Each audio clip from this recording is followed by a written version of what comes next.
எப்படி மரித்த நிலைமையை விட்டு உயிரோடு வருவது?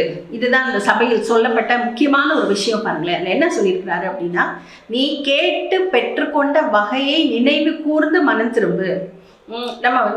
நம்ம சில காரியங்களை இதுவரைக்கும் உங்களுடைய வாழ்க்கையில் நிறைய விஷயங்களை கர்த்தரிடத்தில் கேட்டு பெற்றுக்கொண்டிருக்கிறீர்கள். எத்தனையோ அற்புதங்கள் இங்கே கேட்டு அவர் செஞ்சிருக்கிறாரு, தந்திருக்கிறாரு. எத்தனையோ விஷயங்கள் கேளாமலே நடந்திருக்கு. அந்த விஷயங்கள் எல்லாம் நம்ம மறந்துட்டோம். நிறைய நேரங்களில் மறக்கிறதுனால தான் செத்து போகிறதுக்கான நிலைமையோ அல்லது சாகிறதுக்கு அந்த பக்கத்துலேயோ நம்ம போயிட்டுருக்கோம்.